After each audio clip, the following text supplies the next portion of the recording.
রাধা নাম নাম্মা মা বলেছে ও কাকু ধরছি।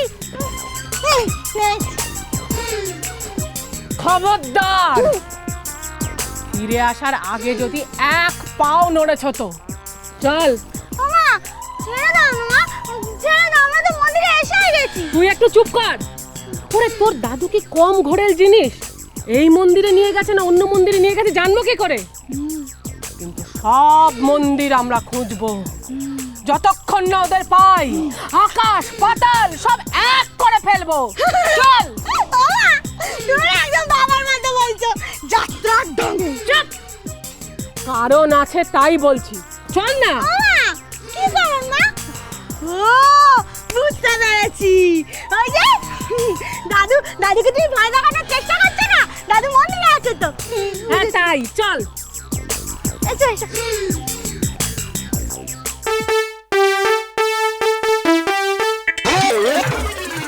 এই যে এসেছে, এই যে ফুলটুসি, তোমার শাশুড়িকে গিয়ে বলো তার মাকে সামলাতে, আমাদের সাথে না লাগতে এসো না, বুঝেছো? এই যে আমি কেন বলতে যাবো? হ্যাঁ বলতে আর তোমরা বলোকে যাও, এসবের মধ্যে আমাকে একদম টানবে না বলে দিলাম। হ্যাঁ ও বাবা, কার সঙ্গে কথা বলছো বৌমা? এর সাহস আছে শাশুড়িকে দাঁড় করিয়ে কথা শোনানো? আমার আছে, বলুন মা। সে তো শুধু এইটুকু সময়ের জন্য মা। বৌমা বেশি সাহস বাড়িয়ে ফেলো না।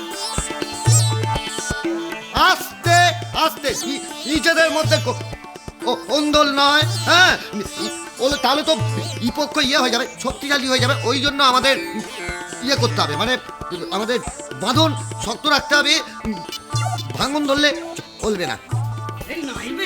দেখি কি করে নাইবে না, হ্যাঁ এবার দেখি বলে নাইবে না,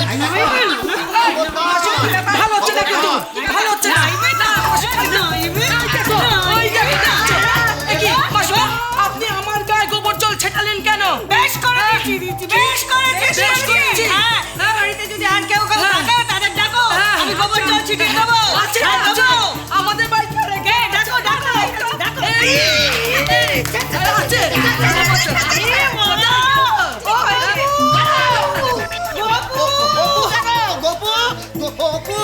আগে তো খুব রেলা মারা।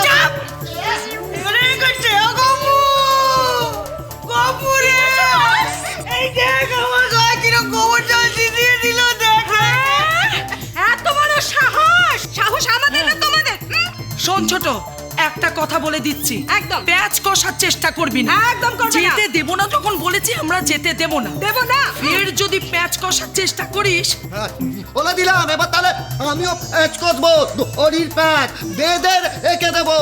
এ কাকি না আসা অব্দি কেউ থেকে করবে না, মানে বাড়ি থেকে বেরোবে না। আমার মায়ের এই অবস্থা করলে কেন সেটা আগে বলো। আর খুব না দিদি, এখন খালি মেজো মেজো মেজো তোমার খুব কাছে রয়েছে আর আমি তোমার খুব দূরে, তাই না? এখন দুজনে মিলে আমাকে ঠাসছো। শোন ছোট, কেউ কাছের না কেউ দূরের না, আগে গয়না 3 ভাগ হবে, তারপর আমরা 3 জনে মিলে ঝগড়া করব।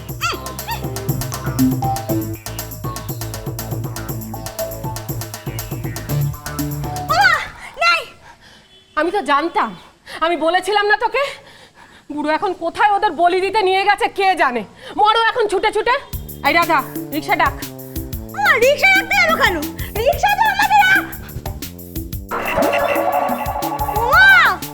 ওই দেখো, তুমি রিক্সা রাখতে যেতে বারণ করলে না, আর সে নেই, কেটে পড়েছে। ওই জন্যই তো আমি তোকে বললাম রিক্সা আরেকটা ডাক। আমি তো জানতাম ও কেটে পড়বে। আর আমরা কি রিক্সা ভাড়া নিয়ে বেরিয়েছিলাম? ওই জন্যই তো ওর সামনে তোর বাপের মতো যাত্রা করলাম। ভালো লাগে না, এখন কোথায় কোথায় ঘুরবো বলো তো? সেটাই তো ভাবছি রে, বুড়ো কি কম ঘোরেল। কালী মন্দিরের নাম করে না জানি অন্য কোন মন্দিরে ওদের নিয়ে পালিয়েছে। ওমা তুমি না ঠিক বলেছো, জানো তো দাদু তাই করবে। এতক্ষণে দেখো গিয়ে বিষ্ণুর মহা ধুমধাম করে দিয়ে। কি বললি? আমি কি আমার বিয়ের কথা বলেছি যে তুমি রাগ করছো? আমি তো বিষ্ণুর বিয়ের কথা বলেছি। না না, মহা ধুমধামে বললি না? হ্যাঁ চল তো রাধা, একবার মহামায়া মন্দিরে যাই। ইস, আসার সময় মন্দিরটা ফেলে এলাম, মহামায়া তো মা কালীর আরেক রূপ। চল চল চল চল চল রিক্সা ডাক রিক্সা ডাক। যাচ্ছি যাচ্ছি। ও রিক্সা!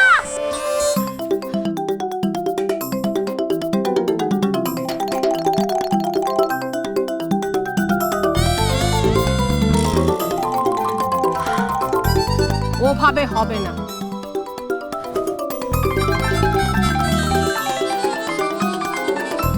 খবরদার! ও রাধা, এই দাঁড়াও, দাঁড়াও, চলো মহামায়া মন্দির।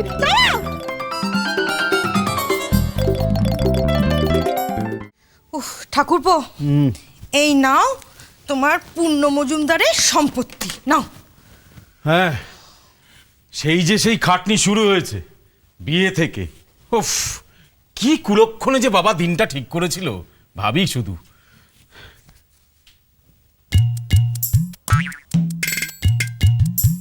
অফিসি, কি দেখছো ওখানে অমন করে? দেখছি এই ছবিটাতে কি এমন আছে যে অলক্ষীর মতো মেয়েকে কেউ বাড়ির বউ করে আনতে চায়? হ্যাঁ, সত্যি পূর্ণ কাকার না সবটাতে বাড়াবাড়ি। বাড়াবাড়ি বলে বাড়াবাড়ি, উনি আবার এই ছবি ছাড়া কোথাও নড়বেন না। তাও যদি বউ সুন্দরী হতো আমার মতো। আপনার মতো? হ্যাঁ, তুমি কি ভাবো বলো তো? আমি কি চিরকাল এইরকমই দেখতে ছিলুম?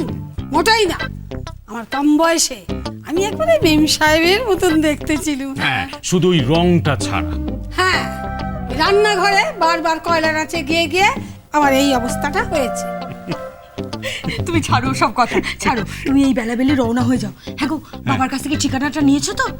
ওই পূর্ণ কাকা ঠিকানা তো? হ্যাঁ হ্যাঁ, নিয়েছি। দাঁড়াও এক সেকেন্ড। দেখেছো? খুঁজে দেখো কোথায় না না, রেখেছো। এখানেই কোথাও রেখেছি, পেয়ে তুমি যাবো। বললাম যত্ন করে রেখে দাও। ওই তো এখন খুঁজতে পূর্ণ আরম্ভ করেছি। কাকার ঠিকানা, পূর্ণ কাকার কোথায় রেখেছো মনে ঠিকানা। করো না। এই তো এখানেই আছে কোথাও। আগে পূর্ণদাস মজুমদার, নৈহাটি, কার্গিল। এই ঠিকানায় চিঠি পাঠিয়ে দিলে চিঠি গড়গড় করে চলে যাবে।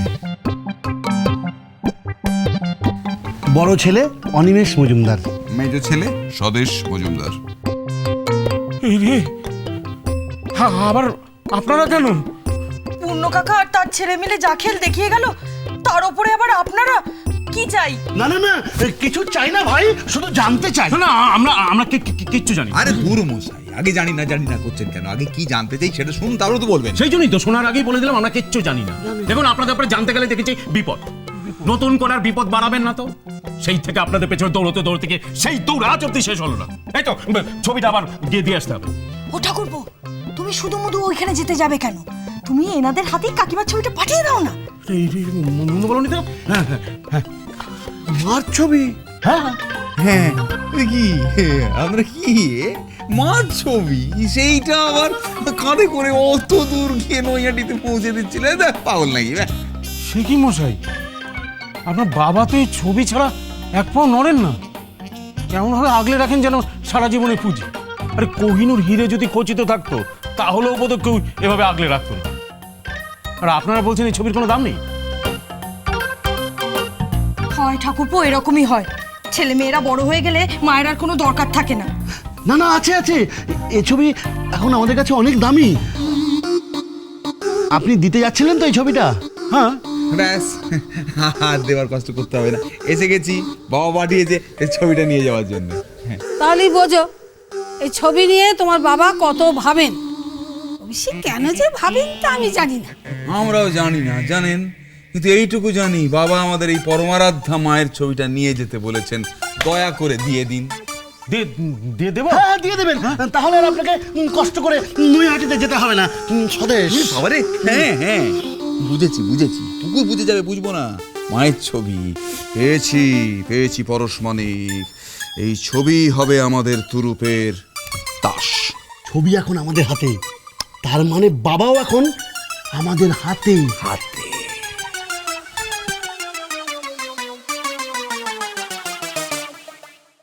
আপনি বলেন কি মন্দিরের পেছনে একটা ঘর আছে না? হ্যাঁ আছে তো, ওই তো সেখানে আমি যাব আর টুক করে আমার পোশাকটা পাল্টে ফেলবো, তারপর এখান থেকে চলে যাব।